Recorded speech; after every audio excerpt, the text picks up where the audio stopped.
Good morning, everyone. We're continuing in the Sefer CHOFETZ on Shmiras HaLashon, guarding our tongues from speaking Lashon HaRa, gossip. We are in the first part of the Pesicha, the Lavin, the prohibitions and the negative commandments, and today, Be'ez Hashem, we will finish this part of the chapter. Harei chishavnu shiva asar lavin. Harigilin lava al yidei sipa Lashon HaRa chilas. We spoke about 17 different prohibitions that the Torah lists when a person will trample upon them while they are speaking Lashon HaRa or Rechilas or the tail-bearing. Says the CHOFETZ, what am I trying to prove to you? Not only is the Issa, the prohibition of Lashon HaRa, something that is damaging and devastating and a dangerous thing to get involved with, but when you speak Lashon HaRa, there's at least 17 other prohibitions in the Torah that it's possible you could trample on as a result. So you could say one word of Lashon HaRa, and you could really be over, you could be transgressing many other prohibitions. Now, so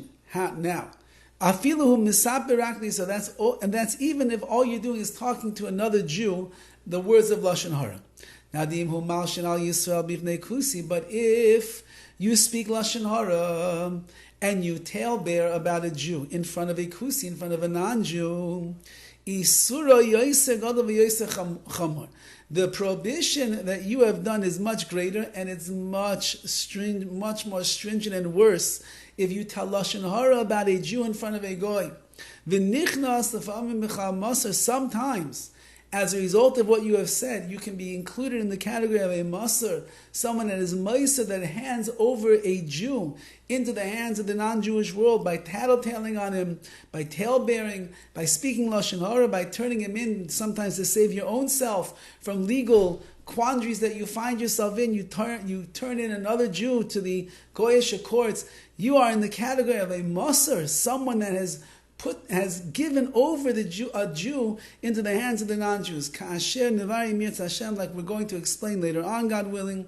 In the eighth category of Lashon HaRa that we'll see much later on, we're going to speak about this terrible, dreadful sin that a person can commit when they give over information about a Jew, even if it's true. Remember, we said Lashon HaRa, even if what you're saying is true, but you turn in a Jew to the non-Jewish world as a result of your Lashon HaRa, you are a moiser, as we're going to see.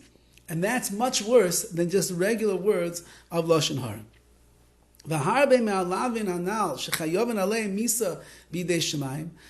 of these lavin, which we mentioned previously, the punishment is misa, is the death at the hands of heaven. For example, if you disgrace an almana, a widow, or a yasam, or a orphan, so too if you make a real chil Hashem, you desecrate the name of HaKadosh Baruch Hu with your Lashon HaRa. So what's the punishment? You might not see it in this world, you will never know, but you'll see Misa b'yidei Shemayim, HaKadosh Baruch Hu will take care, and He will take His retribution upon you, Rachman al-Islam. And many of these things will also have a big impact on whether or not you're going to have a portion in the world to come. For example, someone who embarrasses his friend publicly, or you rejoice over the fact that your friend was disgraced and you take advantage of his disgrace to bolster yourself. Somebody who accustoms himself in this very horrible sin of Lashon HaRa, Rechilas, Kashen Nevarim, Ritzah Hashem, Hakol L'Kamal, like we're going to explain, God willing, everything later on.